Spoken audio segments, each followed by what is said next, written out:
Información, análisis y entrevistas. Profundidad, con una mirada panorámica en Línea 1. Estamos aquí conversando con Daniela Figueroa y nos pillaron. Comienza Línea 1 aquí en Radio USACH 94.5 y Canal 50.2 de la televisión digital abierta.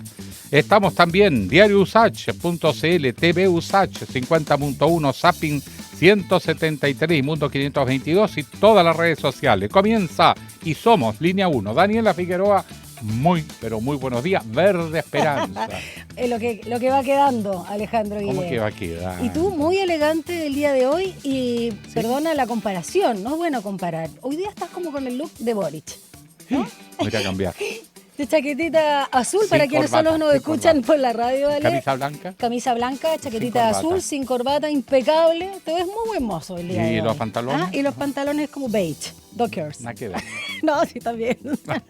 Por fin es viernes, Alejandro, ya 6 de marzo, cuando estamos con los descuentos de lo que va a hacer. Algunos dicen un cambio de mando tensionado. Yo creo que no, que como dijo ayer en la entrevista a 24 horas TVN el presidente Boric, va a ser algo republicano en el sentido más amplio de la palabra. Yo creo que se van a portar bien. ¿Qué sientes tú? Sí. Sí, ¿no? Espero que se respeten las tradiciones, el que entrega y el que recibe con la dignidad del cargo. Aquí ya deja de la cosa partidaria y se transforma en presidente de Chile. Y eso hay que recuperar bien esa imagen. ¿No es cierto? No es de un ¿Sabes sector, lo que decía el es de todo presidente Boric? Y tú debes saber porque conoces más del ámbito político y justamente de estos ritos. Decía que todos los cambios de mando que a él le tocó ir, nombró muchos países, solo en Chile están al mismo tiempo el presidente saliente con el entrante, que se pasan ahí a través del presidente del Senado, la banda presidencial, la piocha, y están ahí como juntos y es como más hermanable, más civilizado, no sé cómo decirlo. Si hermanable y si por dentro se quisieran apuñalar, pero la imagen siempre suena bien. Sí. Y ojo que es la piocha. La piocha. Cuando se pone la banda, que cada uno se la manda a hacer, no se entrega, porque no es símbolo del mando. Es la piocha. El mando es la piocha de O'Higgins, claro. Que estuvo perdida un tiempo largo, de repente la encontraron y dijeron, no es el bastón. No. ¿Eso no es lo que se robó Pinochet, o no? La piocha, esa imagen cuando se la recoge ahí. ¿Y se la lleva? Y se la lleva, sí, pero no sé, que se mandaron a hacer una copia. Se notó, no sé bien. Se notó, no, sí, se notó. Dentro de lo que se robó, esto también se notó. Ya, bueno, pero por fin es viernes y todos nos escuchan, ¿dónde? Y a través de... Ya contamos ya. ¿Ah, dijiste ya? Sí, pues ahora vamos al tránsito. Hoy día vamos ando perdida, es que ando realmente con la semana acumulada que ya regresamos de vacaciones, ando con mucho sueño. Ya dijiste todas las coordenadas y yo ando atrasada para contarte de las callecitas de Santiago. Alerta de tránsito, vale. Corte total de vía expresa y vía local, ruta 5 al norte, kilómetro 7, sector Lo Ovalle, debido a camión que se incendia por completo a la hora. Esto sucedió a eso de las 7 de la mañana, un minuto antes, de hecho. Bomberos en el lugar, recomendación, desviarse por Avenida El Parrón hacia Gran Avenida. Y también se actualiza que se retoma corte total, en este caso ruta 5 al norte con desvío hacia vía local en José Joaquín Prieto, a la altura salía 9, El Parrón, en la cisterna. Así que para que estén atentos a ese punto. Y el metro parece que está funcionando bien hasta ahora, no hay ninguna alerta. Fue el miércoles que quedó la embarrada, sobre todo en línea 1, porque era un colapso. Línea 1 se refiere al metro. Al metro, sí, Ale, qué buena la precisión. No a nuestro programa. Aquí no hay caos ni colapso. Y donde hay expectativa, no solo en el cambio de mando, es lo que va a suceder en Miami, Estados Unidos, a partir del sábado. Entonces nuestra pregunta está alineada con eso. En efecto, esta es una cumbre convocada por Donald Trump a todos los presidentes que considera afines para formar un bloque común. Y ante eso es la pregunta a nuestro público. El presidente Kass va feliz. Entonces, la pregunta 1, compromete la soberanía del país. 2, va a ser constructivo, positivo. Y 3, ¿sabe qué? Esto es irrelevante. Para la foto. Esto es lo de Shield of Americas y que justamente dentro de la tabla también, por supuesto, está China. Así que vamos a estar muy atentos. Cómo se comporta además Kass ahí y bueno, si va a tener una reunión, en este caso como presidente electo, por supuesto, con Donald Trump, más allá de esta actividad más colectiva. Y entre paréntesis, va, ojo, ¿sí? Va sin tener claro a qué va. No tiene clara la agenda no tiene claro si se va a reunir con Trump, a ver si Trump No, le suelta eso no un sé, ratito, claro. así un saludito. Exacto. No me gusta. ¿Qué quiere que le diga? Ya, vamos. A Messi le dio más Messi, boleto. que lo recibió, le dio la mano y Messi feliz. Estaba feliz Messi, sí, bueno, en fin. Vamos con la temperatura porque me la Está salté. ganando plata como loco hoy en día. Estados Unidos, ¿cómo no está feliz? Pero cómo no. Mira, la temperatura es más baja que otras mañanas y te diste cuenta que ahora está oscureciendo, hoy día particularmente más tarde, Sí. el día está más corto, ¿se nota? Sí, sí. Y bueno, estamos con una temperatura a esta hora de 14 grados, 69% de humedad y vamos a alcanzar, Ale, oh, qué pena, los 32 grados. Y como te lo adelanté ayer, para el fin de semana baja y mañana sábado 7, 28 la máxima y el domingo 8 vamos a tener 27 grados, así que bastante más agradable. Ahora sí, porque ando muy desordenada el día de hoy. Vamos Noticias. con las noticias, 7:36. Línea 1 recorre las principales noticias de Chile y el mundo. El presidente electo José Antonio Kast respaldó el proyecto de la derecha que propone arresto domiciliario humanitario para reos de avanzada edad o con graves problemas de salud. La iniciativa, que podría beneficiar a condenados por violación a los derechos humanos. Kast realizó las declaraciones antes de viajar a Miami para participar en la cumbre organizada por el presidente estadounidense Donald Trump. Un incendio forestal mantiene en alerta a la comuna de Galvarino, en la región de la Araucanía. Ante la emergencia, el Servicio Nacional de Prevención y Respuesta ante Desastres, SENAPRED, declaró alerta roja para la zona y activó el sistema de mensajería SAE para reforzar la evacuación preventiva. La medida solicita a los habitantes abandonar el sector de Huilcán, Yamín, mientras equipos de emergencia trabajan en el control del fuego y en la protección de viviendas cercanas al área afectada. El gobierno del presidente Boric ingresó su último proyecto educacional al Congreso. Es una iniciativa que busca modernizar la educación superior e impulsar carreras más cortas y flexibles para mejorar el acceso y la empleabilidad. La propuesta busca diversificar las trayectorias formativas y adaptar el sistema a las nuevas demandas del mercado laboral antes del cambio de mando. Y la Cámara de Diputadas y Diputados aprobó el proyecto que permite levantar el secreto bancario en casos específicos. Esto en el marco de la creación del subsistema de inteligencia económica, herramienta destinada a fortalecer la persecución del crimen organizado y seguir la ruta del dinero. Y siempre manteniendo presencia pública, el presidente Boric inauguró el proyecto Nueva Alameda Providencia, que incluyó la remodelación de Plaza Italia, donde se instaló un monumento a Gabriela Mistral y aún sin la reposición de la estatua del general Manuel Baquedano. La iniciativa contempla una inversión de más de 134.000 millones de pesos para renovar cerca de 8 kilómetros de la Alameda, desde Plaza Baquedano hasta Avenida Pajaritos, con nuevas ciclovías, más áreas verdes y la transformación del nudo Baquedano en un espacio urbano. El presidente de Estados Unidos, Donald Trump, anunció la salida de la secretaria de Seguridad Nacional, Christine Noem, quien dejará el cargo el 31 de marzo de 2026. La ex coordinadora enfrentará fuertes críticas por su manejo de redadas migratorias en Minnesota y por polémicas declaraciones públicas. Chile clasificó finalmente a algo. Clasificó a semifinales el torneo rumbo al Mundial de Hockey, césped femenino. Le ganó 1-0 a su similar de Francia, a los enfants de la patrie. Ahí nada de no. Bueno, cerró el grupo con puntaje perfecto. En semifinales va a enfrentar a la selección femenina de Japón. Una victoria que le daría el cupo directo al Mundial. Así que los chinitos, los japoneses, perdón. ¿No te cantaste el himno de Japón? ¿Ah? ¿No te cantaste el himno de Japón? No, es chan, chan, chin, chiriririn. No, pues eso suena más chino. Ya, bueno, en fin. No suena bien. No suena bien. Suena más chino que japonés. Bueno, ahí con las principales noticias vamos a nuestra primera conversación esta mañana acá en Línea 1, 7:39. Entrevistas en Línea 1. Vamos con la escalada del conflicto en Irán, Ale, que comienza a impactar la economía global. Exacto, ya se está sintiendo. Empieza la incertidumbre, ¿cuánto va a durar? Porque que va a perder Irán, va a perder, pero ¿cómo va a perder? Primero, si va a haber una caída del régimen, si va a ser una guerra civil interna, posibilidad de gobernabilidad no se ve por ningún lado. Eso alarga un conflicto y lo hace más inestable en un área estratégica por el combustible. Exacto. Y además porque es un paso comercial muy importante. Entonces ya el Fondo Monetario Internacional se empezó a poner nervioso, dijo que si la guerra se prolonga podría presionar la inflación, sobre todo en los mercados energéticos, y cuando sube la energía sube todo, entonces las bolsas internacionales también pueden caer, en algunas partes han caído, en Chile se nos disparó el dólar, la bolsa ha estado muy inestable, más bien a la baja. De todo esto vamos a conversar con los que realmente saben y que están en la USACH. Exacto, vamos a ver este efecto dominó en lo económico con Orlando Balboa, jefe de carrera de Ingeniería Comercial de la Facultad de Administración Económica, la FAE, la querida FAE, hoy ando mal hoy día, de la USACH, y doctor en Economía de la Vanderbilt University de Estados Unidos, que me salió medio alemán, pero se entiende. Orlando, ¿cómo estás, profesor? Orlando Balboa, bienvenido. Mucho gusto aquí. Hola. No habíamos tenido el gusto de conversar con usted en Línea 1. No, yo había estado con la radio, la universidad, por temas, por ejemplo.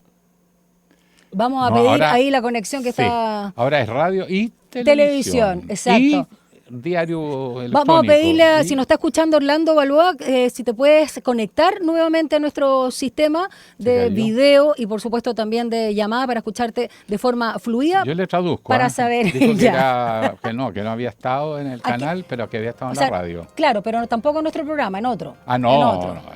Yo no había tenido el gusto, no sé si tú.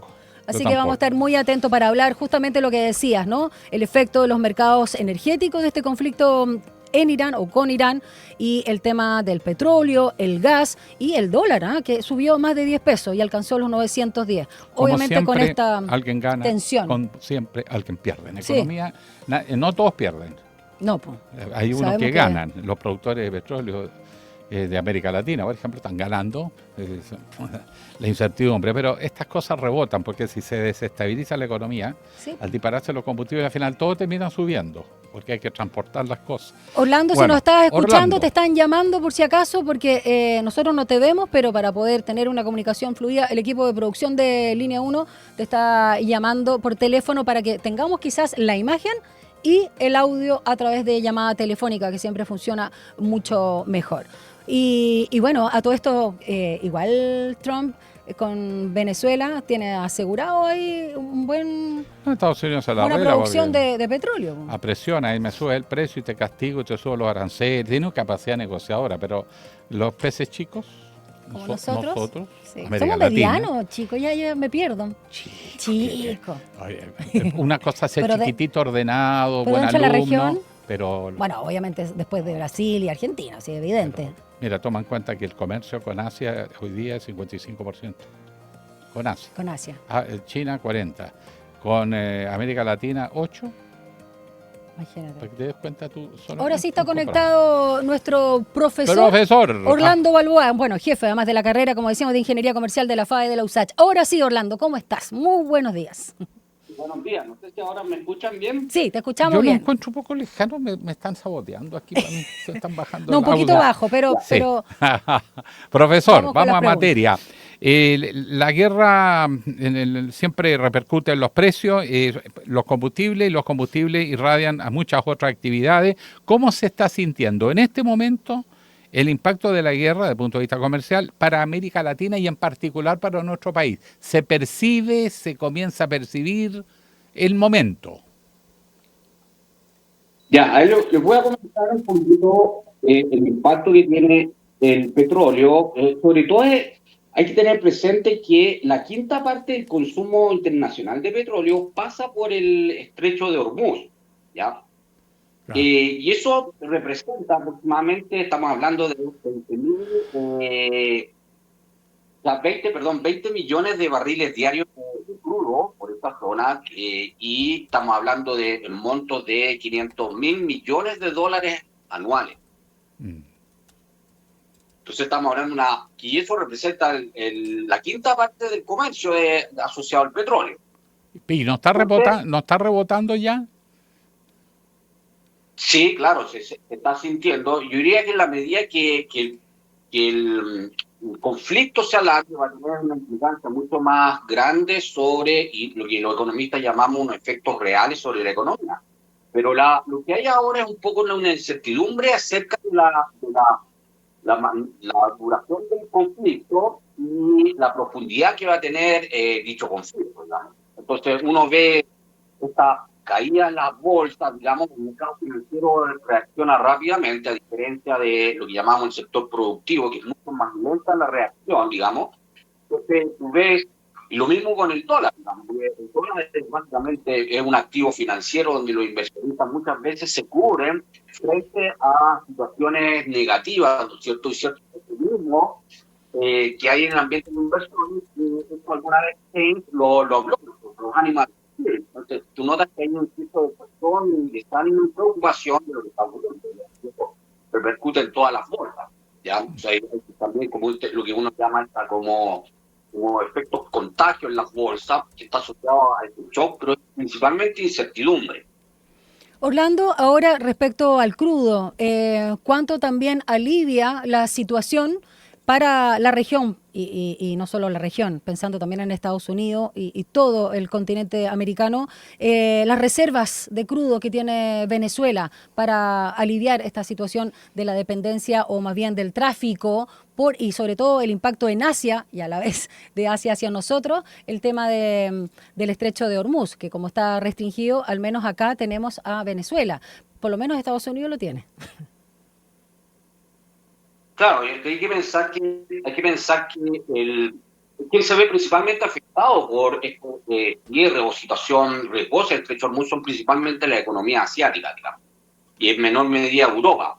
Estados Unidos es un gran productor de petróleo, pero también está toda la zona del Golfo, o Golfo de América, como se llama Trump.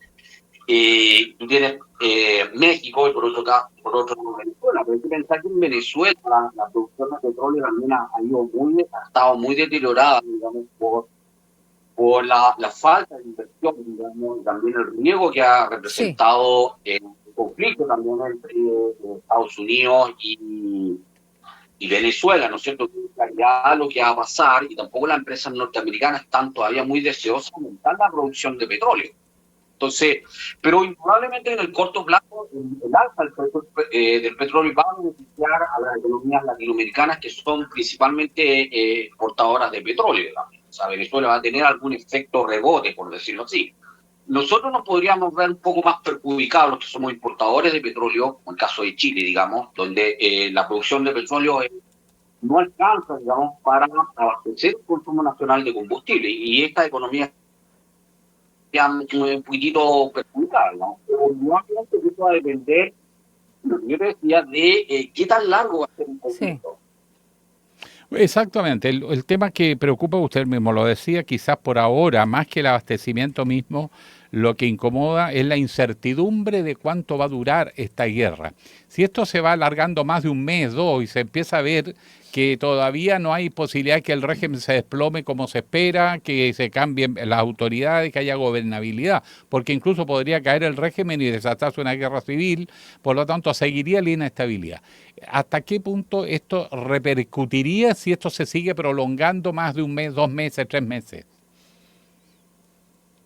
Mira, aquí tienes varios aspectos sobre hablemos de lo que los economistas llaman estas economías emergentes, pequeñas y abiertas al comercio internacional, como el caso de Chile, ¿ya? El sentido de que no tiene mayor incidencia en los términos de intercambio de petróleo, tiene un impacto importante, digamos, en los términos de intercambio, o sea, la relación entre los precios de lo que importa y exporta. Entonces tú ves la caída del precio del cobre, ¿no es cierto?, y el alza del precio del petróleo, por lo tanto es un deterioro en los términos de intercambio. Eso es lo que nos hace, de persistir eso, nos hace ser más, entre comillas, más pobres, ¿te das cuenta, no? Sí. Tiene un efecto importante además en la inflación, este es el efecto más de largo plazo. O sea, muchos de los analistas que están, por ejemplo, en el Instituto Internacional de Finanzas, estiman que de prolongarse, estamos hablando, como tú bien señalabas, Alejandro, de 3 meses y un poco más allá, va a tener algún efecto real, digamos, más que financiero. O sea, se va a trasladar del sector financiero y además directamente el impacto. O sea, hay un encarecimiento también del costo de los créditos, por un lado, ¿cierto?, por esta situación de refugio de los inversionistas, Si tenía un canal de transmisión en el sector real del choque que está afectando al mercado financiero por la incertidumbre, y por otro lado tiene el efecto directo sobre los costos de las empresas. Ciertos de los países pueden utilizar reservas estratégicas de petróleo, pero en algún momento estas reservas tienen que ser repuestas en cuanto a necesidad, digamos, una importación de petróleo. Y esta situación, el riesgo y alza del precio del barril, que uno también está observando, va a tener un efecto importante sobre los costos, y eso tiene un efecto sobre la inflación y sobre el crecimiento de los países. Bueno, vamos a... Sí, termine la idea, profesor. Eso es lo que te puedo decir. Bueno, el efecto también tiene un efecto también rebote sobre el empleo, otras puertas. Entonces, en la medida que esto persista, dependiendo también de la magnitud del problema, esto va a tener un efecto importante a largo plazo sobre la economía, digamos, que uno podría decir es economía de la casa, digamos. Va a salir más caro que andar en auto, ¿no es cierto? La empresa ya el costo, y esto va a tener un efecto en algún momento que lo traspasa a los consumidores, ¿cierto, no? Porque tiene un efecto en el largo plazo sobre la economía, digamos, de las familias, sobre las empresas y eventualmente sobre el empleo, digamos. Aquí ya estamos hablando mucho más largo plazo. Trump en algún momento lo va a tener presente, y por lo tanto él no tiene que entender excesivamente esta situación de conflicto y incertidumbre con su gobierno.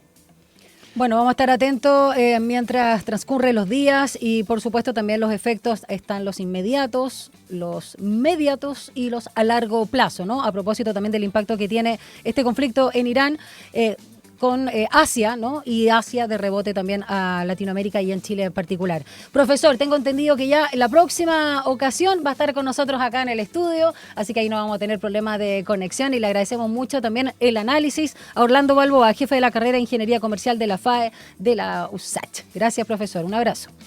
Muchas gracias y saludos para ustedes. Gracias. Profesor Balboa, y estando aquí en el estudio a ver la calidez de esta radio, de este canal. Así es. Sí, somos muy cálidos con nuestros invitados. Un dueño de casa, además.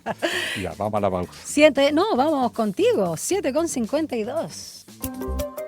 Conectémonos con nuestra estación editorial. Lo que es la política. Ahora entiendo por qué Trump tenía tanto apuro de sacar a Maduro, negocia y se queda, quiere el petróleo, claro, preparando esta guerra que venía. O sea, fue parte de los puzzles que se hace de la política internacional. Y nosotros, ingenuos, ya. Algunos creían que venía la... ¿Vamos a hablar de derechos humanos? Por supuesto, hablemos de lo más importante. El proyecto de ley a última hora, como suelen hacer los proyectos que no quieren un debate muy largo ni muy expuesto, de reemplazar las penas de presidio efectivo contra violadores de derechos humanos, porque digamos las cosas por su nombre. Esto no es para las personas mayores. Sí, ¿por qué no transparenta que es para la gente de Punta Peuco? Claro, una nueva? Porque los mayores en Chile que están presos, privados de libertad, las personas mayores sí tienen de los hechos el beneficio. El problema está radicado en que han sido condenados por delitos de lesa humanidad. Y por lo tanto, para allá va el proyecto, no hay que hacerse el leso. Y quiero decirle que esta medida que se está tomando en el Congreso Nacional incomoda porque sienta el principio de impunidad. El hecho de que una persona, hombre, de mayores 70 años y que tenga enfermedades, no especifica qué enfermedades. No, si son crónicas propias de la vejez, claro, del deterioro de cualquier ser humano, o son terminales. De hecho, cuando se están muriendo, los sacan. No mueren en la cárcel. Así que eso es liberar a los que no están tan mal. Ese es otro punto que hay que despejar. Y segundo, que las sanciones por delitos también tiene que ver con la proporción de lo que se cometió. Exacto. Una persona puede haber cometido un delito pasional, qué sé yo, y está condenada y es muy mayor. Uno todavía en el caso a caso lo entiende, pero cuando se trata de violaciones de derechos sistemáticos, impulsadas desde el Estado, con organización del Estado para ese propósito, la cosa cambia. Y segundo, también hay que considerar que de las personas que hoy están privadas de libertad en Chile y condenadas por delitos de esta naturaleza, más de la mitad son violadores de derechos humanos. Por lo tanto, tiene nombre y apellido, porque además establece ahí el proyecto que va a beneficiar a cualquiera, no especifica de los que tienen de alguna manera delitos de una determinada connotación o de otra. Por otro lado, más aún, para que la gente lo entienda, porque se pierde un poco la noción de los hechos en la medida que pasan los años.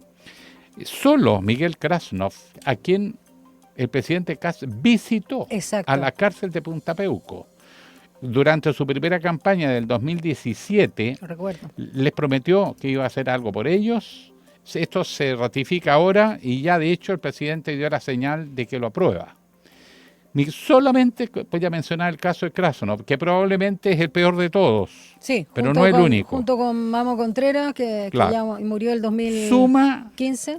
Suma condenas por más de 1000 años, 1047 años. Tiene más de 80 condenas. Era un tipo obsesionado con torturar personalmente, no es que mandaba, personalmente siendo un oficial de rango, a las víctimas, violaciones, abusos, secuestro, homicidio y sobre todo tortura sádica. ¿Merece de verdad un trato de este tipo? Segundo, la Corte Suprema, hace algunos años atrás, dijo que terminaran ya con los privilegios en Punta Peuco, porque los televisores, equipos electrónicos, tenían los artefactos domésticos, era una suite de hotel. No es la cárcel pública a la que van los condenados por delitos comunes. Y eso se hizo por razones políticas, porque la Fuerza Armada le era complejo tener a sus generales o coroneles metidos en la cárcel con los reos comunes. Y segundo, dado el estatus que ellos tienen, también tú tienes el deber de protegerlo. Yo no estoy en contra de que estén en una cárcel especial, porque eso sería muy grave que un reo común asesinara a alguien, porque nos produce un problema político también. Y además porque tú tienes que cuidar a los reos, tienes que estar en condiciones de seguridad. Y existe en Chile segregación por lo mismo. Sí. Pero finalmente quiero decir que el nivel que hay detrás, una vez más, es el drama de Chile, culturalmente. No se asume que esos fueron delitos horrorosos. Yo todavía no puedo entender que una persona sana diga hay que perdonar a un señor que con sus manos torturó incluso a menores de edad. Pero si Kast, de alguna manera, a todo esto por Miguel Krasnov, vuelvo a él, ¿no? Dijo que básicamente no creía en lo que se le acusaba. O sea, no creía en la justicia chilena. Bueno, yo recuerdo sus declaraciones. Objetó. Y además, fíjese cómo reacciona el Estado frente a él. En cada pena de cárcel, digo ya suma más de 1000 años, 1047 años, ha mantenido sus privilegios que no mantiene un ciudadano común y corriente de su pensión. Percibe 3.000.000. No te puedo creer. 762.028 pesos mensuales. Increíble. ¿Desde el ejército?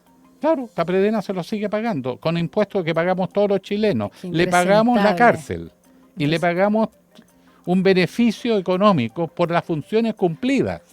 Mire la brutalidad de lo que pasa. Y segundo, los homenajes en la propia escuela militar, que terminó, dieron de baja al director de la escuela por desatinado, porque además es una agresión innecesaria, cuando le rinde homenaje a Krasnov.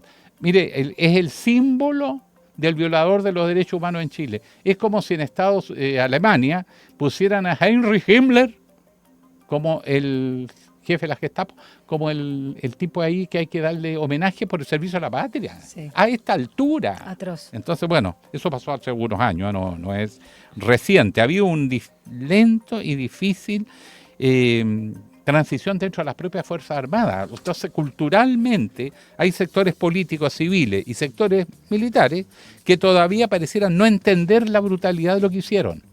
Por lo tanto, esto que se está haciendo pesa sobre la memoria histórica, tiene consecuencias. Si hubiese un reconocimiento, sería quizás incluso menos grave, pero es que no lo hay. Luis Cordero dijo ayer, textual, ¿no? Si querían avanzar, hubiesen diseñado un mecanismo para conmutar a cambio de información útil, al menos, ¿no? O sea, nada, el tema del pacto del silencio, de arrepentimiento, que poco y ninguno en realidad ha manifestado. De hecho, Manuel Contreras murió sin pedir perdón a nadie ni arrepentirse y soberbio, altanero, y tampoco ayudó, ¿no?, a esclarecer ningún caso. Entonces, lo mismo pasa con varios de los que están en Punta Peuco y que decía ayer en entrevista que tuvimos con Rodrigo Cid, autor de El horror enmascarado, que es la doble vida de los agentes de la DINA, donde también aparece Miguel Krasnov, y él dijo que justamente esta esta iniciativa legislativa, que el presidente Boric dijo que era pésima, la dijo ayer en entrevista, fue diseñada de puño y letra por los mismos reos de Punta Peuco, a través de su abogada. Él tenía clarísimo eso. O sea, y hace rato, sí, también sabemos que hace rato tratan de ponerla, si lo que llama la atención es que justo ahora salga, y uno se pregunta también por los senadores, ¿ah? Tú que estuviste en la Cámara Alta, Alejandro, ¿qué está pasando con las y los senadores? Y en particular también, porque igual 23-22, o sea, bien justa. ¿Qué pasó con Bianchi, Karim Bianchi, el senador Bianchi, que no fue a votar? No sé, ahí estamos. Ahí son cosas raras, pero para cerrar este capítulo, que lo menciono porque es gravísimo, como precedente ante la historia, hay sectores del país muy grandes que no quieren reconocer lo que ocurrió, que lo justifican de todas maneras, por mucho menos que esto, critican a otros gobiernos, a otros países, pero cuando pasa en su propia casa, en sus narices, una insensibilidad cultural, porque esto ya es afectivo, emocional, insensibilidad absoluta, y sin prever que si esto queda así, a futuro se repiten estas historias, porque el abuso es uno de los grandes problemas que Chile tiene culturalmente, el abuso. Sí. Y esto es una forma más de abuso y de insensibilidad. ¿Cómo quieren unir al país con cosas como esta? Que lo único que hacen es remover las viejas heridas que todavía están ahí, a cambio de gente que asesinó con sus propias manos, no a uno, no a dos, no a tres, decenas de personas. Y como que la mayoría de ellas todavía no se les encuentra porque están desaparecidos. Y la negación es como, parafraseando al dictador Pinochet, ¿no? Nefasto, ¿no? Ya no, Cantinflas debería estar más que dolido, porque lo comparan a veces con él, cuando dicen no es cierto, y si es cierto, no me acuerdo. Es el negacionismo de nuestro país. ¿Vamos a una pausa mejor? Claro. 8:1, 8:2. Eche. Las noticias de Chile y el mundo en línea 1.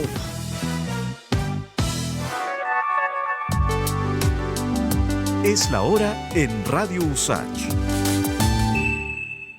8 de la mañana y 2 minutos. En Enlace USACH aportamos a un debate democrático y diverso más allá de la contingencia, de la mano de una amplia red de panelistas, nuestras nuevas voces. Por una mirada desde la academia, analizamos y proyectamos la actualidad, invitamos a conocer diversas iniciativas en el territorio y damos espacio a esas actividades deportivas que merecen mayor difusión.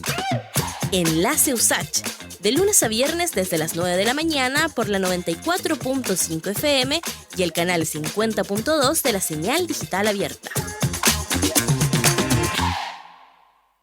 La historia es parte de lo que hoy somos y hacemos en el Zoo Nacional. Educamos sobre la fauna silvestre de Chile y del mundo. Trabajamos por la conservación de la biodiversidad mediante programas especializados.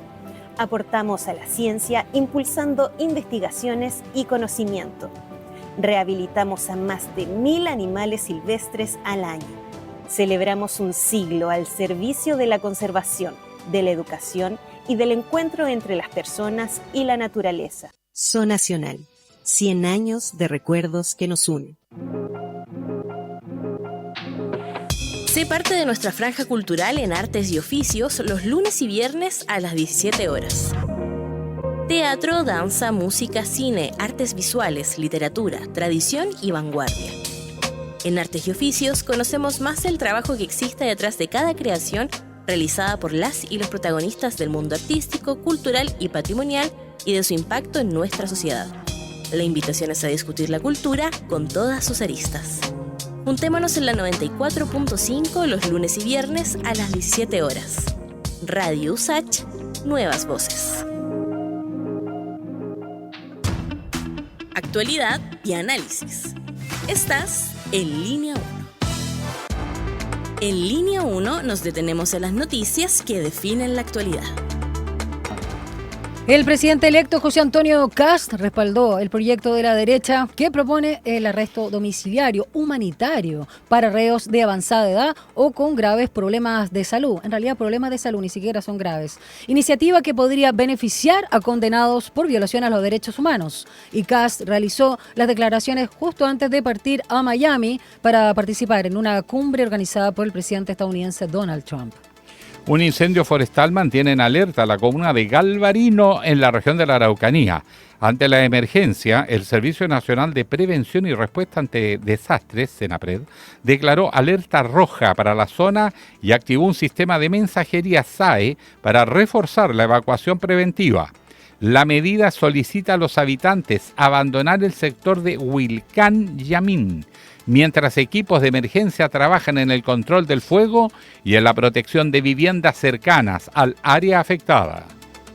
El presidente Gabriel Boric inauguró el proyecto Nueva Alameda Providencia, que incluyó la remodelación de Plaza Italia, donde se instaló un monumento a Gabriela Mistral, y sin la reposición de la estatua de Manuel Baquedano. La iniciativa contempla una inversión de más de 134.000 millones de pesos para renovar cerca de 8 kilómetros de la Alameda desde Plaza Baquedano hasta Avenida Pajaritos, con nuevas ciclovías, más áreas verdes y la transformación del nudo Baquedano en un espacio urbano. Un camión se incendió durante la mañana de este viernes en plena autopista central, en la comuna de San Miguel. Los hechos se registraron a la altura del kilómetro 7 en el sector de Avenida Lobo Valle, poco antes de las 7 horas, cuando por causas que aún se desconocen, el vehículo comenzó a arder. Al lugar llegó personal de bomberos que está trabajando para controlar la emergencia, según informó Transporte Informa. Eso a raíz del hecho, el tránsito obviamente se encuentra interrumpido en el sector desde Avenida Parrón. 8:06. Entrevistas en profundidad. Línea 1. Bueno, ya estaba más o menos claro que el Senado aprobó en general entonces este proyecto que abre la posibilidad de conmutar condenas a personas privadas de libertad por causas, porque están dentro del grupo, y no solo, vinculadas a violaciones a los derechos humanos o de lesa humanidad. Bueno, el tema es que claramente acá no hay detalle de los requisitos, si es que hay o no, para que realmente puedan conmutar justamente estas penas efectivas cuando lo amerite, si es que lo amerita. Entonces ya vemos muchas reacciones que claramente dan cuenta de la gravedad, de la impunidad que plantea este proyecto de ley, que ahora pasa a la etapa de discusión en particular. Y vamos a conversar justamente con Daniela Quintanilla Matef, subsecretaria de Derechos Humanos, sobre la alerta que ella ha planteado. Dijo incluso la subsecretaria en otro medio que más de 12.000 personas potencialmente podrían acceder a esta conmutación de pena. Así que le damos la bienvenida. Muy buenos días, subsecretaria Quintanilla. ¿Cómo está? Gracias por acompañarnos en Línea 1. Hola, buenos días, Alejandro, Daniela, buenos días. Gracias a ustedes por esta oportunidad. Bueno, ni manera. ¿Usted tiene precisión, subsecretaria, el alcance de lo que significa aprobar esto? Porque personas que están privadas de libertad, mayores de 70, varones, por decirlo, mujeres son 65, podría haber narcotraficantes, violadores de derechos humanos, asesinos en serie, pedófilos. En otras palabras, no se supone que el gobierno además dijo que iba a combatir mano firme, mano dura contra el crimen, y ahora la primera señal que anuncia el presidente antes de irse a Estados Unidos es de que le guste este proyecto. Sí, la verdad es que las señales son muy contradictorias. Ha sido muy irracional el debate, diría yo, porque por una parte se habla, como ustedes decían, de la mano dura, de una actitud de combate hacia el crimen y de resguardo de la seguridad muy tajante, muy severa, pero por otro lado se presenta, se discute y se aprueba en general un proyecto como este que realmente es totalmente incompatible con todos los esfuerzos que ha venido haciendo el Estado de Chile durante las últimas décadas para poder generar mecanismos de seguridad penitenciaria, de seguridad para la ciudadanía, de responder a este sentir de la ciudadanía que es importante y que no solamente se combate con actitudes de tono severo, sino que con medidas concretas para avanzar en esa dirección. Y esta medida concreta avanza justamente en la dirección opuesta. Y no solamente respecto del retroceso inaceptable que sería para las causas de derechos humanos habilitar una puerta de impunidad como esta, que por cierto es algo que no solamente preocupa, sino que diría que es realmente doloroso, cómo le fallamos nuevamente a las víctimas en un debate que no está a la altura de de los desafíos que tenemos hoy, pero por otro lado abriendo una puerta que es realmente peligrosa para la sociedad en su conjunto, no solamente para las víctimas en lo individual. Y esto nosotros lo hicimos ver durante toda la tramitación del proyecto. Yo estuve presente en todas las sesiones de la Comisión de Derechos Humanos, donde señalé con muchísima claridad que un proyecto como este no se ajusta a ninguno de los estándares internacionales ni tampoco a las obligaciones que tenemos en materia de política criminal y penitenciaria. No se hace ninguna diferenciación de tipos de delitos, de tipos de criminales, ni siquiera hay una posibilidad para que el tribunal evalúe caso a caso, sino que son medidas de acceso inmediato. Eso, vamos al detalle. La norma lo que dice es, el tribunal deberá de oficio o a petición de parte conmutar la pena y reemplazarla por el arresto domiciliario en 4 hipótesis. Ya, a ver. Una, que es la que los defensores del proyecto han levantado insistentemente, que es la situación de enfermedades terminales, que yo creo que es algo que es sensato discutir, digamos. Lo que apela al carácter humanitario. Claro. Es humanitario, yo creo que eso es algo que cualquier persona estaría disponible a discutir y debatir en el ámbito legislativo, ¿cierto? Y que de hecho se hace. Y que de hecho se hace por la vía del amparo y por distintas vías que permiten esa posibilidad de carácter humanitario. Yo creo que eso es algo en lo que no hay que perderse y en lo que ninguno de los actores políticos que hemos estado vinculados a este debate no hemos perdido. El problema son las otras 3. A ver. La que tiene que ver con enfermedades crónicas que no puedan tener un tratamiento adecuado dentro de los recintos penitenciarios. Personas con enfermedades crónicas hoy día en cárceles hay más de 10.000. Y enfermedades crónicas son desde el asma, la diabetes, la hipertensión o cualquier otra de estas características, digamos, que evidentemente no ponen en riesgo tu vida, que el carácter humanitario en una situación como esa, evidentemente todas las personas tienen que tener acceso a la salud, digamos, pero el acceso a la salud no puede ser equiparado con el arresto domiciliario en un caso de una enfermedad crónica que no imponga un grave riesgo, ¿no? ¿Y qué pasa con los mecanismos de acreditación de salud? Espérame, en la hipótesis de las enfermedades crónicas no hay parámetros de edad, es decir, una persona de 30 años vincula al crimen organizado que tiene asma, le solicita al tribunal, le dice tengo una enfermedad crónica, no me la pueden tratar adecuadamente aquí, me voy para la casa. O sea, es así de abierta, ¿no? Y el tribunal deberá otorgarla. Y respecto no es facultativo. A la acreditación de las circunstancias de salud, sobre todo para las personas mayores de 70 años, ¿qué mecanismos se garantizan? Lo que pasa es que esa es una hipótesis distinta. La de mayores de 70 años no está vinculada a ningún problema de salud, es decir, una persona de 70 años que lleva 10 años cumplidos de pena privativa de libertad, le invoca al tribunal con su único certificado de nacimiento acreditando la edad y se va de arresto domiciliario conmutando su pena. Para todo. Independiente, independiente del delito que haya cometido, independiente de su situación de salud, lo que también es muy incompatible con lo que se dice en el debate público, ¿no? De que hay que subir la edad de jubilación porque a los 70 años la persona está en perfectas condiciones de trabajar, pero no está en condiciones de cumplir una pena privativa de libertad. Y tampoco distingue delito, tampoco distingue tipo de criminal y no lo vincula a ninguna situación de salud. Y hay otra hipótesis adicional, que es personas con discapacidad que no puedan tener adecuaciones de infraestructura para su situación de discapacidad, donde hay más de 1.100 personas en privación de libertad hoy día que tienen algún tipo de discapacidad que podrían invocar esta causal. Nuevamente, sin distinguir tipo de delito, ni tampoco edad, ni tampoco mecanismos de acreditación que realmente garanticen que esa situación de discapacidad sea realmente incompatible con la privación de libertad. ¿Qué probabilidades ve usted, subsecretaria, y saliendo del cargo ahora la próxima semana, de que esto avance y con todas las indicaciones y viendo el detalle, por supuesto, en el próximo congreso que asume a partir del 11 de marzo? Porque esto, la verdad, es que no es la primera vez que escuchamos este tipo de proyectos de ley, pero lamentablemente fue aprobado por 23 votos y 22 en contra. Sí, ahora, los proyectos que habían sido discutidos anteriormente estaban más bien vinculados con hipótesis que estaban mucho más directamente relacionadas a los criminales de lesa humanidad. Era abierto eso, transparente. Era más transparente y aquí hay una un nivel de irracionalidad y de inconsecuencia con las decisiones que se están tomando que realmente hace muy difícil anticipar cómo esto va a avanzar.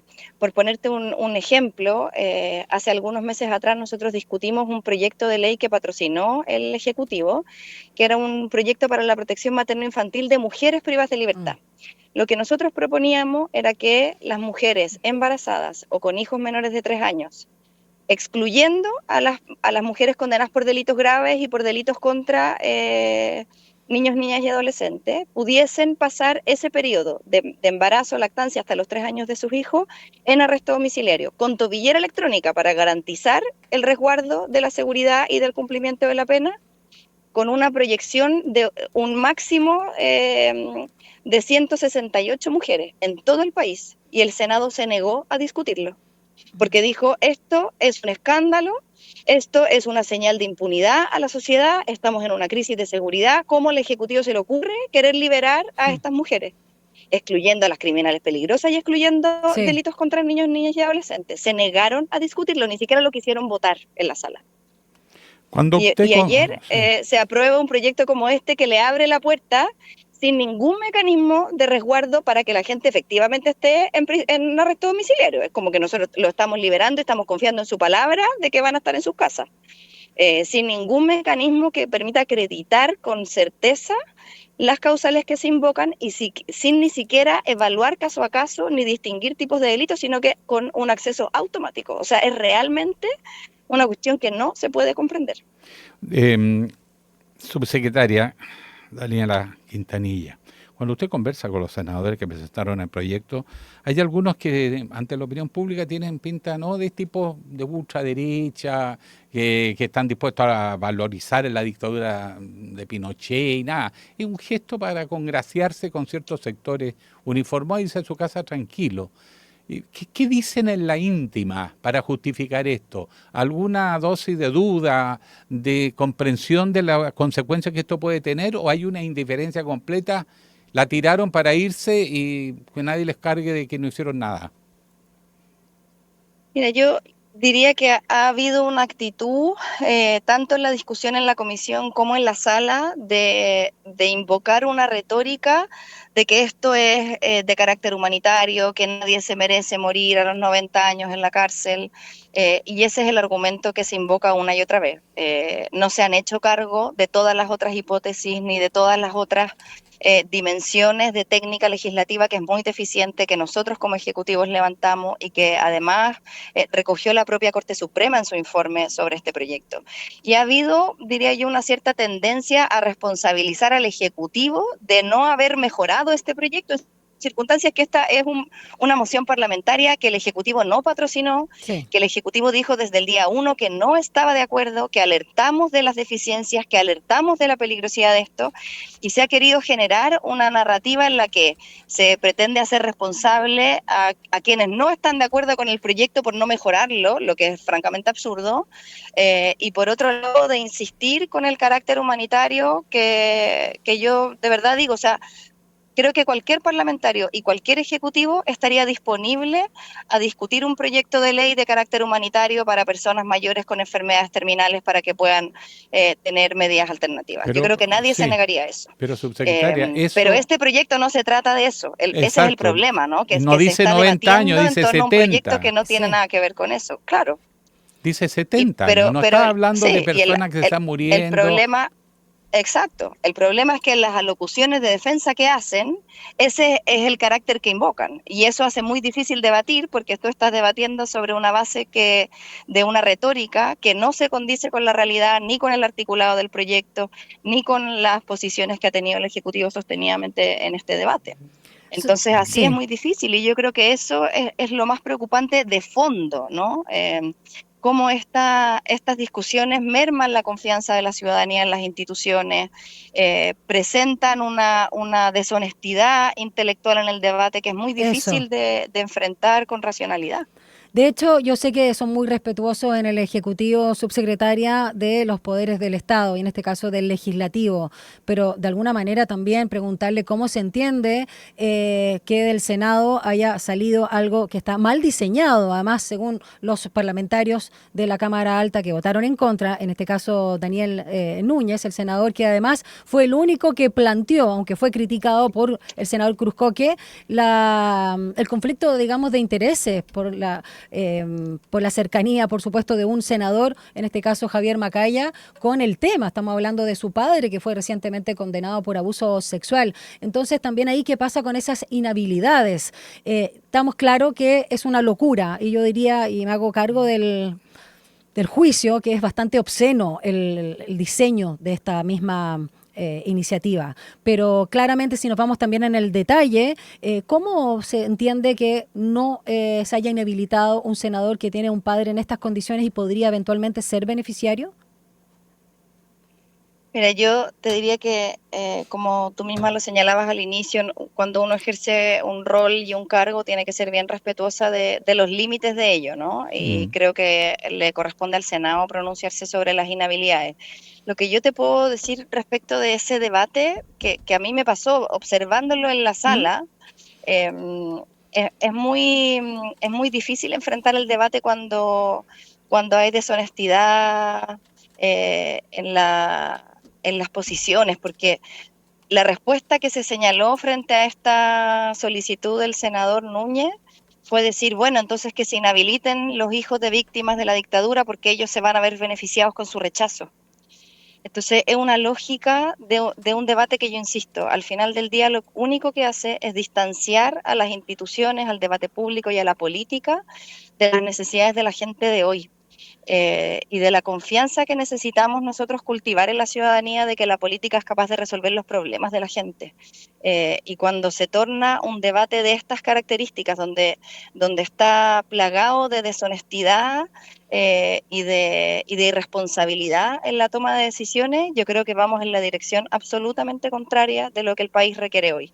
El país hoy día lo que quiere es que nos pongamos de acuerdo, que tengamos un debate franco, honesto, que adoptemos medidas que tengan resultados para las demandas de la ciudadanía, que la política responda a unos mínimos civilizatorios donde podamos fortalecer la fe pública y no defraudarla. Y yo creo que eso ha estado muy ausente en este debate en particular, y yo realmente espero que en la tramitación legislativa que viene podamos adoptar una posición de Estado, que estemos a la altura de lo que la ciudadanía espera de nosotros como representantes del Ejecutivo, del Legislativo, en un contexto en el que la crisis de seguridad no solamente tiene que ver con los números, con los datos de delitos, porque si nosotros nos vamos a los números, la verdad es que ayer se dieron a conocer algunas buenas noticias en torno a la disminución de las tasas de homicidio en nuestro país. Ahí es donde tenemos que avanzar para responder, pero la crisis de seguridad también tiene que ver con la confianza de las personas en las instituciones, y este tipo de discusiones, este tipo de decisiones en el Senado de la República creo que afectan gravemente a esa confianza. Es quizá lo más grave que ha sucedido en el último tiempo, sobre todo en la materia. De ser aprobada, que espero personalmente que no, yo creo que buena parte de la sociedad también espera que no, ¿es un tema que puede llevarse al Tribunal Constitucional, subsecretaria? Varios senadores ya anunciaron algunas reservas de constitucionalidad. El texto tal y como está planteado hoy yo tengo plena certeza que es absolutamente incompatible con las obligaciones internacionales y con el marco jurídico que está vigente en nuestro país. El hecho de no distinguir tipos de delitos y de no distinguir medidas que garanticen la seguridad de las víctimas, sobre todo en casos de delitos sexuales, por ejemplo, en contra de niños, niñas y adolescentes, que sabemos que son en su gran mayoría perpetrados al interior de los círculos familiares, es realmente una decisión que sería inaceptable y que creo que va en abierta contradicción con las obligaciones del Estado. Así que yo creo que esto, si avanza en los términos en los que está hoy, creo que es bastante fácil anticipar que va a terminar en el Tribunal Constitucional. Sí, porque han dicho que jurídicamente, no solo moral o éticamente, es mala la iniciativa legislativa. Bueno, O con sea, eso esta lo dijo la Corte amplitud, Suprema sin con toda duda. claridad. Exacto. Está muy exacto. demasiado abierta. Ahora, este es primer trámite, ¿eh? Claro. Tiene que ir con Sí, indicaciones. Entonces, primero, probablemente muchos ripios se van a corregir. Pero el fondo es seguir minimizando los grandes crímenes. Mientras insisten en castigar por crímenes chicos, Sí. a partir, por el solo hecho de la edad, empezar a eximir. Además de violadores de derechos humanos, se están disparando en los pies. Y la Los mayoría... narcotraficantes, Sí.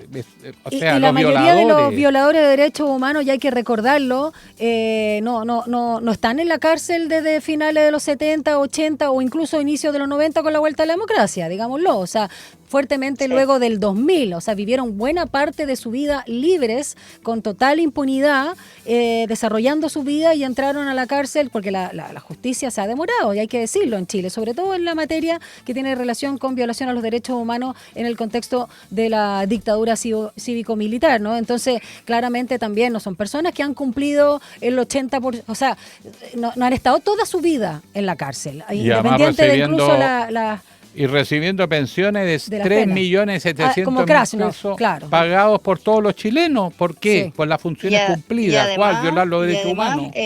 En los estándares internacionales está desarrollado ampliamente los requisitos para que personas vinculadas a crímenes de lesa humanidad y graves violaciones a los derechos humanos puedan acceder a beneficios y rebajas de condena. Yo creo que ahí no hay que cerrarse ciegamente a la idea por una posición puramente ideológica. Aquí hay normativa internacional al respecto. Cuando han cumplido una parte sustantiva de su pena, cuando han colaborado con la justicia, todavía hay pacto de cuando silencio han acá. demostrado arrepentimiento y conciencia del delito, Exacto. y cuando ha habido una adecuada reparación a las víctimas. Ninguna de esas hipótesis se cumple en estos casos.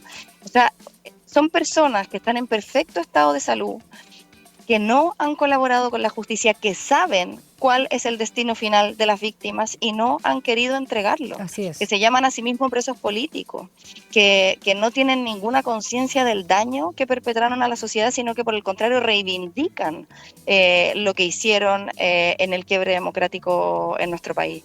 Entonces, realmente es una cuestión muy difícil de asimilar para los familiares, para las víctimas, para las agrupaciones de derechos humanos, que llevamos tantos años, tantas décadas avanzando, tomando medidas estatales de reconocimiento de la verdad oficial, de adoptar medidas de reparación. Nosotros ahora en la última reforma de pensiones logramos eliminar la incompatibilidad de las pensiones que recibían las personas víctimas de prisión política y tortura y de desaparición forzada y ejecución de sus familiares, para que no fuese incompatible con la pensión garantizada universal, porque hasta hace poco tiempo eran incompatibles. El hecho de haber sido víctima de una grave vulneración de derechos humanos te hacía incompatible de acceder a la pensión garantizada universal. Nosotros logramos avanzar en esa dirección, eliminar la incompatibilidad. Hemos dado pasos de Estado importantes en la justicia transicional en nuestro país. Y es muy doloroso ver cómo hoy vemos un retroceso tan importante en esta materia, con actorías políticas que reivindican, que defienden, que justifican, que dicen que lo volverían a hacer. Y yo creo que ahí está el corazón de esta discusión, donde no hay que perderse en el horizonte que necesita nuestro país, que necesita nuestra sociedad, para realmente garantizar que esto nunca más vuelva a ocurrir. Bueno, Bien. subsecretaria de Derechos Humanos, Daniela Quintanilla Matef, muchas gracias por haber conversado con nosotros. Y yo solo quiero hacer un punto, que creo que no lo habíamos visto en otras autoridades y yo lo valoro enormemente, tanto la actitud del ministro de Justicia, Jaime Gajardo, como también el otrora ministro de Justicia y hoy de Seguridad Pública, Luis Cordero, como también la sensibilidad, la humanidad que han mostrado frente a esta materia. Muchas gracias a ustedes, que estén muy bien. Chao, un abrazo. Gracias, subsecretaria. Chao. 8:28. Combinación Línea 1. Diversas miradas de la actualidad. La música Con todo lo el rock. dice todo. Ahí viene, aquí está. ¿Por qué tan Gonzalo. taquilla tu presentación? No sé, pero me gusta. Está bueno, ¿no? Sí. No soy tan rockero, pero Pero siento vos. que viene bien. No es rockero, ¿qué es lo que es rapero? No. No, yo escucho de todo. Ah, A ya. mí me encantan los Beatles. Todito. Ah, Un muy clásico. bien. Ya. Música ya. del mundo. Vamos, música de ¿Qué nos verdad. traes hoy, querido Gonzalo Les Espinosa? traigo un análisis muy interesante que hicieron en el diario The Atlantic ¿Lo conocen el diario The Atlantic? No tenía el gusto. En Estados Unidos está The Atlantic, está The New York Times. Esos son los mejores diarios, los que tienen los mejores periodistas de Estados Unidos. Y Déjate fuera de Washington Post. Sí, o sea, es que para mí son los mejores. En The Atlantic hay periodistas de alto fuste. Está Anne Applebaum, que es una cientista política que lleva escribiendo mucho tiempo de diversos temas. Pero yo no quiero hablar de The Atlantic, sino que quiero hablar de un artículo de Atlantic para complementar algo que indicaba Alejandro, que dijo que prácticamente Irán está derrotado. Pero hay análisis que indican que podría no ser así, o que podría ser una derrota que le cueste mucho a Estados Unidos en términos económicos. Entonces voy a pasar a explicar de qué se trata todo esto. Estados Unidos está atacando a Irán con una estrategia que tiene que ver con un bombardeo de misiles, principalmente. Sí, todavía no, tipo Gaza. Exacto, no están, digamos, desplegando tropas directamente a Irán. Y es muy difícil también invadir Irán, son puras montañas, en verdad. La geografía es realmente es una fortaleza que se defiende a través de su naturaleza. Entonces, bueno, hasta ahora Estados Unidos ha atacado alrededor de 1.700 objetivos dentro de Irán, y lo que han transparentado a través de la prensa son solo 6 bajas estadounidenses. Entonces, bueno, dentro de esto se asesinó al líder supremo, Ali Khamenei, pero hay dos problemas acá. El primero es cuánto va a durar esta guerra. Ayer en un diario que se llama Político se transparentó que esta guerra podría durar hasta septiembre, lo cual supera con creces las primeras expectativas de Donald Trump de que esto iba a durar un mes. ¿Qué pasa si es que la guerra se extiende? Irán tiene un arsenal balístico muy grande, y ese arsenal balístico cuesta mucho más barato que los misiles de defensa antiaérea que tiene Estados Unidos. Entonces ahora yo les voy a explicar cuánto cuesta este sistema de Estados Unidos y cómo esto también afecta otros frentes de guerra que está ayudando a Estados Unidos, por ejemplo, Ucrania. Hay un sistema que se llama el sistema interceptor THAAD. Este sistema, cada unidad, o sea, cada misil que, digamos, se tiene que generar para esta defensa antiaérea, cuesta 12,8 millones de dólares. Un misil. Y Estados Unidos solo produce 96 de estos misiles al año. Y en este conflicto reciente, que ya llevamos poco más de 15 días, ya se ha utilizado cerca de un cuarto de ese inventario para defender a Israel.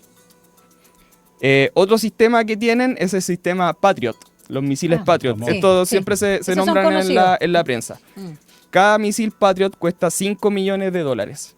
Y la producción estadounidense en 2023 fueron 370 unidades, en 2024 500, y se espera que se alcancen 650 en 2027.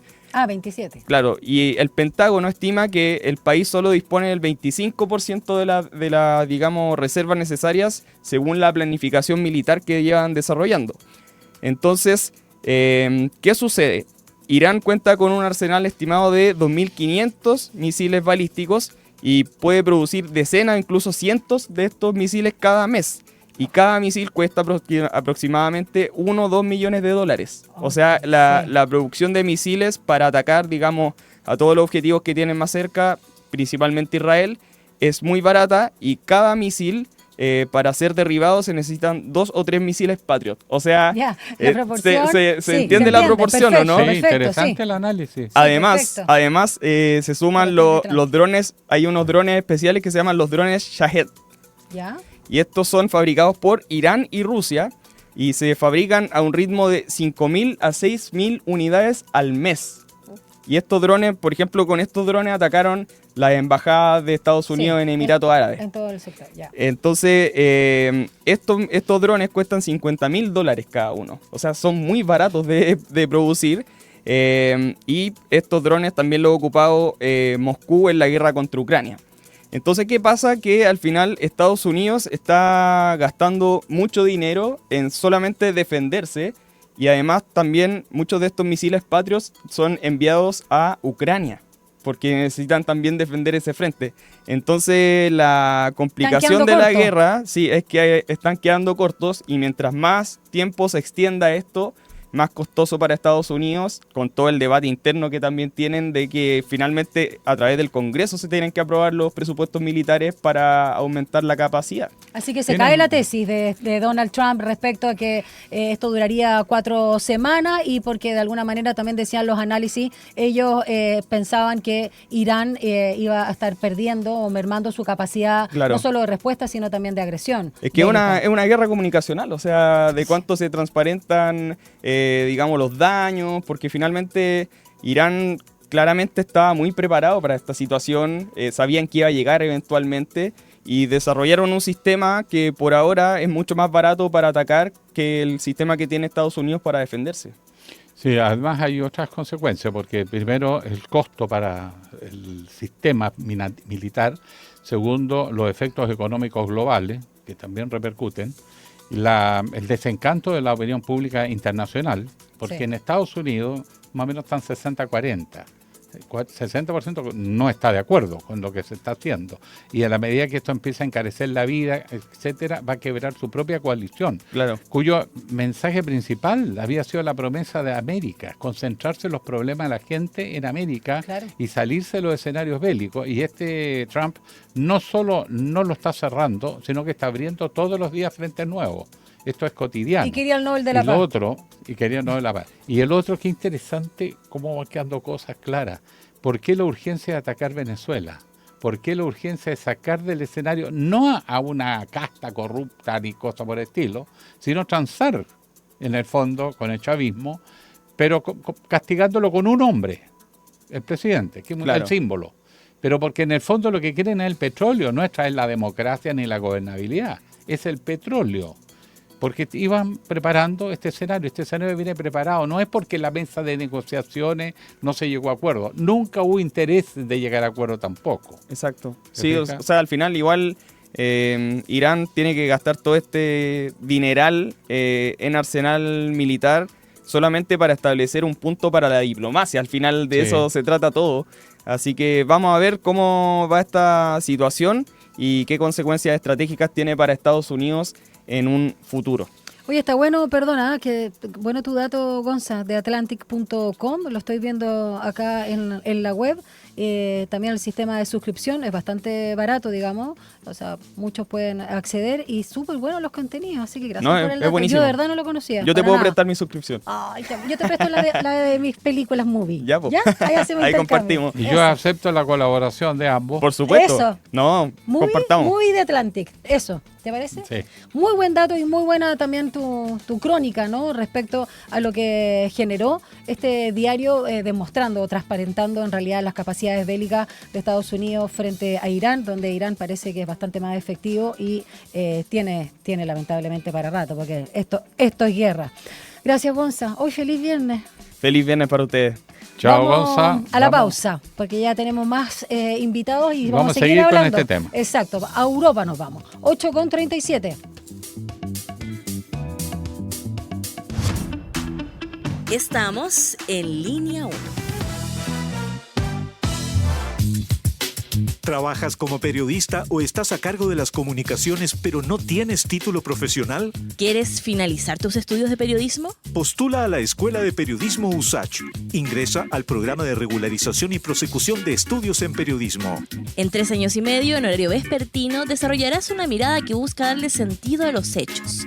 Desde un enfoque multidisciplinar comprenderás los cambios tecnológicos, culturales y sociales. Con una mirada crítica podrás experimentar con los formatos y contribuir al debate público. Postulaciones abiertas hasta marzo 2026. Consultas en periodismo.usach.cl. Periodismo USACH. El valor de lo público.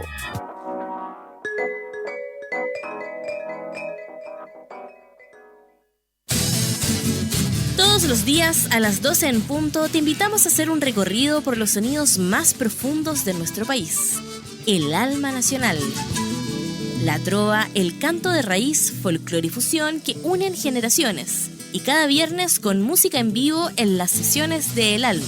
El Alma Nacional.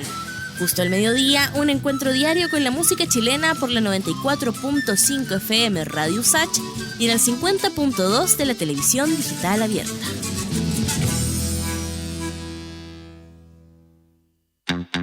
En Enlace USACH aportamos a un debate democrático y diverso más allá de la contingencia, de la mano de una amplia red de panelistas, nuestras nuevas voces. Por una mirada desde la academia, analizamos y proyectamos la actualidad, invitamos a conocer diversas iniciativas en el territorio y damos espacio a esas actividades deportivas que merecen mayor difusión. Enlace USACH, de lunes a viernes desde las 9 de la mañana por la 94.5 FM y el canal 50.2 de la señal digital abierta.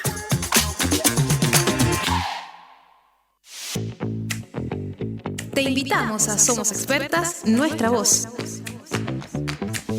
En esta temporada podrás seguir conociendo las historias de vida de distintas mujeres expertas, sus trabajos, estudios e investigaciones que buscan hacer de este mundo un lugar mucho más justo.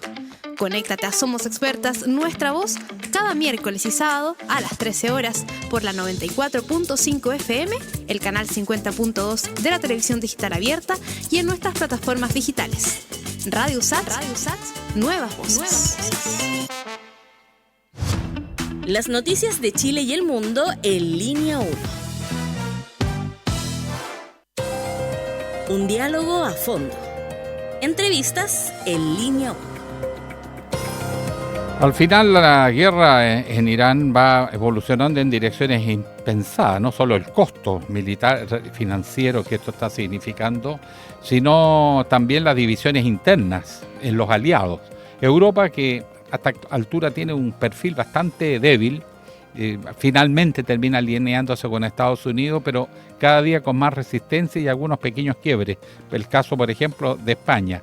Pero ¿qué opina la opinión pública? ¿Qué los actores relevantes frente a este golpe que está dando Estados Unidos con Israel y que está arrastrando por directa o indirectamente a otros países, sobre todo a Europa? De ello vamos a conversar con nuestro invitado de hoy especial. Exactamente, Igor Ernesto Lepe, investigador postdoctoral en la Fría Universidad de Berlín, Alemania, doctor en Historia, investigador de la Universidad Católica de Valparaíso, experto además en políticas y cultura, que desde Berlín justamente se contacta con nosotros acá en Línea 1. Qué bueno tenerte de vuelta en esta nueva temporada 2026, Igor, ¿cómo estás? ¿Cómo están? Gracias, Daniela, gracias, Alejandro. Acá estoy en la estación central de Frankfurt, me tuve que mover por un par de días. La otra estación, en este caso central, pero en Frankfurt. Buenísimo, estamos Igual, muy alineados. Nosotros también estamos en estación central. Estación central de Santiago a Frankfurt. Eso, Igor, buenísimo. bueno, gracias por el contacto y lo que queremos saber es cómo están respondiendo los europeos ante la política de Trump. Da la sensación que se ven forzados, pero finalmente los se ven arrastrados de alguna manera. La opinión pública, los actores relevantes, ¿cómo están siguiendo los acontecimientos? La opinión pública mayoritariamente no ve con interés involucrarse. Es una situación complicada porque por un lado no ven con interés involucrarse en una guerra abierta con Irán. Tienen la impresión, y también lo tienen muchos políticos alemanes, de que eso tendría un costo que nadie quiere asumir acá. Sobre todo después cuando se filtran algunas amenazas que se han hecho desde los nuevos mandos iraníes, al menos los mandos transitorios. Pero por otro lado, en el caso de la opinión pública, hay también un apoyo muy fuerte a Israel y también una sospecha permanente, que al menos en Alemania es muy fuerte, contra todo lo que tenga que ver con el mundo árabe. Entonces podríamos resumirlo en que, por un lado, no hay mucho ánimo de involucrarse abiertamente a una guerra directa con Irán, pero existe un apoyo al menos simbólico a las necesidades de Israel. Quizá desde Chile es difícil pensar cómo, después de todo el historial que conocemos de lo que ha trabajado Netanyahu en los últimos años, es posible una opinión pública mayoritariamente a favor de Netanyahu, pero también tiene que ver con los medios de comunicación y el efecto que producen en la gente. Sin embargo, en algunos grupos, por ejemplo, universitarios, es muy fuerte el apoyo a Palestina, se ve crecientemente. Puedo decir el caso personal de la Freie Universität, que incluso en la entrada de la universidad hay lienzos pro-Palestina, hay reuniones, demostraciones pro-Palestina. Entonces, al menos en el mundo universitario, no se sigue el patrón común de la opinión pública. Y eso finalmente también quiero agregar con el tema, vincular con el tema político. Solamente la CDU manifiesta un apoyo explícito a aventuras más arriesgadas junto a Estados Unidos, que siguen la línea de la OTAN, básicamente de lo que pretende Mark Rutte. El resto de los partidos tiene una opinión muy crítica, incluso Alternativa para Alemania, lo que hace muy difícil ver cómo están obligados a avisar por el Parlamento cualquier aventura militar de que esto dé un paso más allá. Tendríamos que pensar hipotéticamente una presión radical de Trump contra Alemania, pero no podemos descartar nada tratándose de Trump. Ya vimos lo que está pasando con España. ¿Cómo divide a los europeos esta situación? Porque se ve la clara diferencia entre Pedro Sánchez frente a este escenario donde se planta abiertamente contra Trump, y otros gobernantes que se les ve forzados pero que finalmente le siguen, y otros que se animan, como el presidente de Francia, que incluso habla de entrar a la guerra. ¿Cómo está tensionándose la alianza europea frente a este escenario? No actúa como bloque, me da la impresión. No, hay mucha tensión y además de tensión también hay muchas acciones que son contrapuestas. Por ejemplo, Inglaterra hace varios días atrás había anunciado que se iba a unir a Estados Unidos de manera más abierta, y después tuvo un incidente en su base militar en Chipre, y eso significó que tuvieran que echar atrás básicamente el proyecto y decir: vamos a dar apoyo simbólico, etcétera, pero no vamos a, por ahora, pensar una aventura militar directa contra Irán. Irán también sabe eso y está amenazando directamente a Europa, que cualquier paso más allá, involucrarse directamente con armamento contra Irán, significa que son objetivos legítimos. Y eso también frena mucho las respuestas de Europa, y eso también hace muy complicadas las reuniones y se genera una tensión muy fuerte entre la OTAN y la Unión Europea. Los franceses, Macron fue más agresivo que sus pares.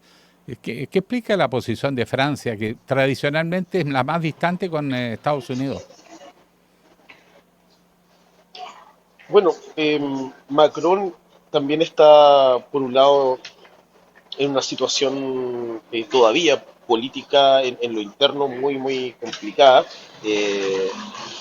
Necesita generar readecuaciones de equilibrios internos. Necesita también mantener una posición de liderazgo. Acá también hay una doble banda. También sucede un poquito lo mismo con Alemania. Por un lado necesitan crear la idea de una Europa fuerte, proactiva, capaz de liderar procesos, pero finalmente, cuando llegan los hechos, tienen que recalcular políticamente o sencillamente echar de atrás. Hay un problema con Europa que tiene que ver con que este discurso que están creando en el ámbito internacional no calza mucho con el peso real que tiene geopolíticamente Europa. Y por eso generalmente se ve mucha diferencia entre lo que dicen que van a hacer y lo que finalmente pueden hacer. Ahora, claro, porque tanto Reino Unido, Igor, como Francia y Alemania, claro, dijeron que no van a participar en la guerra propiamente tal, y vemos esta posición, comillas, díscola, pero la verdad es que muy valiente de Pedro Sánchez por parte de España, pero las amenazas que le hace Donald Trump justamente al mandatario español no son apoyadas por todos los sectores que podrían eventualmente estar en contra, ¿no?, de la amenaza nuclear de Irán o del mismo régimen de Irán. Entonces, como que avalan de alguna manera que caiga ese régimen, pero no avalan justamente los castigos que genera siempre, estas sanciones que genera Donald Trump con quienes le llevan la contra, en este caso España. Sí, yo creo También que hay lo has división. resumido perfectamente. Sí, y hay justamente una diferencia entre el apoyo de las acciones. Yo creo que es casi unánime la justificación de enfrentarse a Irán. Hay resistencia en los medios. Por ejemplo, no es la misma opinión de Alemania con la de España en torno a los medios, de cómo, cuándo, etcétera, enfrentarse a Irán. pero finalmente donde hay una división muy fuerte y una resistencia muy fuerte es de ahí dar el paso a involucrarse abiertamente en una guerra contra Irán, algo que, por ejemplo, Israel no tiene problemas, pero para Europa tendría un costo muy alto. Y paralelamente, también Europa necesita proteger su identidad como comunidad europea. Por eso vemos una cosa a propósito de contradicciones muy particular. Por un lado, Alemania, incluso hace unos días Merz dijo que él no comulgaba con la postura de Sánchez, tuvieron algunos dimes y diretes, pero finalmente Merz va a apoyar a Sánchez cuando Trump habla de sanciones y boicot. Dice que la Unión Europea es una sola. Y también en el cálculo político, los líderes europeos quieren mantener la unidad. Básicamente lo podríamos resumir en esta frase: dividir para reinar. Si Europa se fragmenta en opiniones y acciones políticas, su peso aún podría ser más inferior. Puedo aprovechar de preguntarte algo que a lo mejor se escapa de esto, pero me gustaría tu análisis, Igor, de cómo se ve en Europa en general y sobre todo en Alemania en particular la doctrina Monroe, que se le ha llamado Monroe, ¿no? Esto del patio trasero de Donald Trump, que es para él, ¿no?, América Latina. Y esto a puertas de esta junta, de esta reunión que se va a realizar en Miami, en dependencias privadas de Donald Trump, con muchos mandatarios de la región que buscan establecer ahí una alianza multilateral y sobre todo la ofensiva global de China acá. ¿Cómo se ve esto que suena mucho a colonialismo y de imperialismo, vaya que Europa sabe? Sí, y quizá en parte por lo mismo hay una resistencia muy alta a este proyecto de la doctrina Monroe, y ese proyecto es transversal, incluso una transversalidad política impensada. Por ejemplo, gente del mundo del Partido Verde, de las nuevas izquierdas que están apareciendo, la alternativa a la Alemania, que es una extrema derecha, un símil a lo que podrían ser los libertarios en Chile, están abiertamente en contra de la injerencia norteamericana. Eso también se ve incluso en cosas tan cotidianas. Los productos norteamericanos no son tan bien valorados en Alemania. Incluso los podríamos medir a nivel de consumo. De McDonald's, Burger King no son tan comunes como en Chile. Alemania tuvo, ustedes saben bien, una aventura, fue de alguna manera colonia norteamericana. Eso es algo que para ellos no fue muy grato. Y eso ha creado también una resistencia que ya lleva muchas décadas contra las aventuras más nacionalistas de Estados Unidos. Si bien no existe un sentimiento anti-norteamericano propiamente tal, sí existe mucha resistencia a las aventuras colonialistas de Estados Unidos. Entonces, lo que se puede ver en Alemania es que esto no tiene mucha simpatía, independiente de la postura política de la gente en cuanto a opinión pública. Ahora, si se alarga el conflicto, ¿cómo podría pensarse una evolución de la opinión pública europea? ¿Más bien a cerrar con fila y decir, bueno, esto se alarga, hay que jugarse más? ¿O más bien buscar retirarse? El peligro de la incertidumbre de una prolongación del conflicto. Muy buena pregunta. Esto ya, por ejemplo, se está tratando en revistas un poco más especializadas como The Spiegel, y creo que hay un criterio más o menos centrado en que lo que se busca es que se termine cuanto antes el conflicto. Es muy difícil ver una crítica oficial dentro de los medios de comunicación más sólidos dentro del mundo político contra Israel, pero una aventura larga no es muy bien vista. Y eso coincide también con un análisis táctico, no tiene que ver con la opinión, necesariamente la opinión alemana, sino en general. En Europa se sabe que alargar el conflicto incluso puede fortalecer las opciones dentro de la resistencia de Irán. De alguna manera acá se ha trabajado como en medios un poco más centrados en lo político, en que parece que Estados Unidos ha subestimado la capacidad de organización de Irán y de resistencia. Y eso, mientras más se alargue el conflicto, puede ser más complicado para la táctica. Ustedes saben que el armamento que ocupa Israel y Estados Unidos es sumamente caro de mantener y de producir. No así el que tiene Irán, que además tiene un stock muy desconocido. Entonces, mientras más se alargue el conflicto, más incertidumbre se organiza. Esto toca también particularmente a ciudades como Frankfurt, que son ciudades financieras, y ustedes saben que mientras más incertidumbre económica, más nerviosismo se da en los mercados. Entonces Así también, es. no solamente el mundo político, sino también el mundo económico está esperando que se llegue a un acuerdo pronto, pero tratándose de Donald Trump, es muy complicado que esto... A ver, Donald Trump es un especulador. Antes de ser presidente fue un especulador. Entonces para él, para el mundo industrial, para el mundo industrial lo importante es la estabilidad económica, para poder planificar, etc. Para Donald Trump, el caos bursátil, la especulación, el tráfico de influencias, etcétera, es el espacio donde ha podido hacer crecer su fortuna. Entonces, llevar eso a la política ha generado en buena medida los escenarios que estamos viendo hoy, bueno, con todos estos frentes abiertos, porque recién ayer, unas horas atrás, dijo que cuidado Cuba porque ya estamos pensando ir para allá apenas terminemos con esto, como si fuera muy fácil terminar con esto con Irán, pero ya está pensando en Cuba. Entonces, en el mundo de Trump, el caos, la especulación, el desorden, la inestabilidad, genera más rendimiento. Y eso no siempre tiene que ver con lo que espera, al menos la estructura económica europea, que se rige más por la estabilidad. Bueno, Igor Ernesto Lepe. Igor Ernesto Lepe, muchísimas gracias por este análisis, esta conversación. Desde Estación Central de Frankfurt A hasta la Estación Central de Santiago. De Santiago de ¿Cierto? Mira qué alineado. Esa línea 1 Siempre sincronizado, combinado, es una columna vertebral. sí, nos hemos unido. Oye, un abrazo, muchísimas gracias. Te vamos a molestar Igor. más adelante si esto continúa complicándose. Y este y otros Perfecto. temas, por supuesto. Gracias, Igor. No hay Un abrazo. problema. Saludos a ustedes. Buen fin Gracias. de semana. Chao. Uy, me dieron unas ganas de estar en Alemania. No conozco Alemania, pero Sí, qué yo ganas. sí he estado. ¿Sí? Pero, a ver, he ¿Lo estado vas? en Mannheim, Bueno, en ¿ya?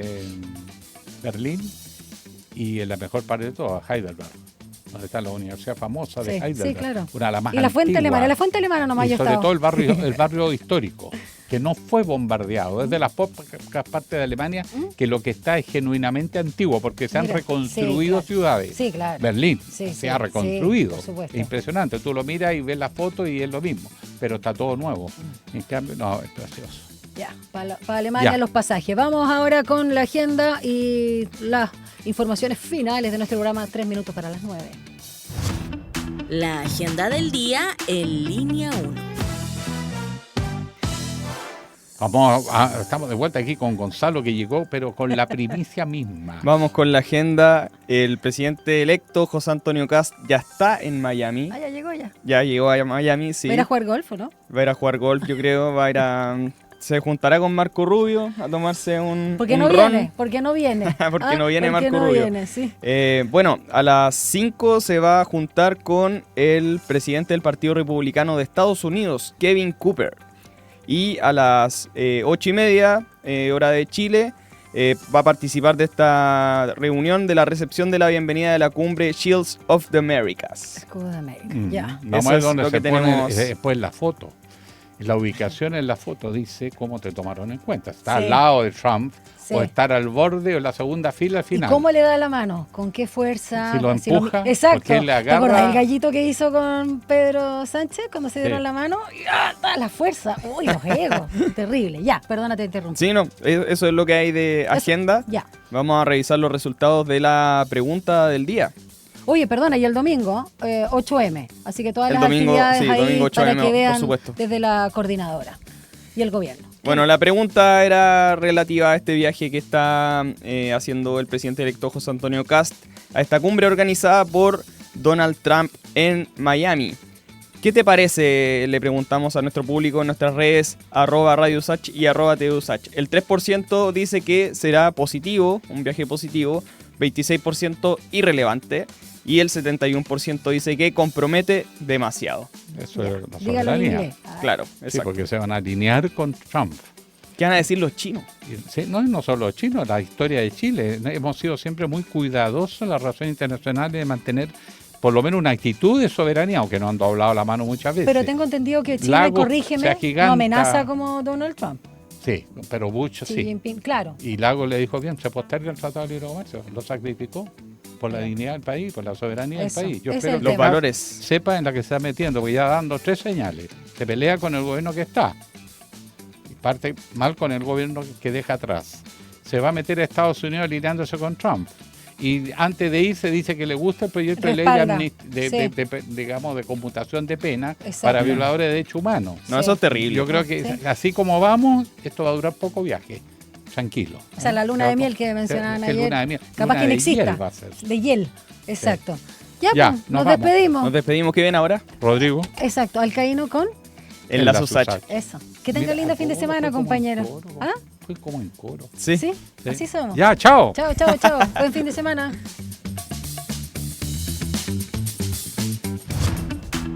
Información, análisis y entrevistas. Profundidad, con una mirada panorámica en Línea 1.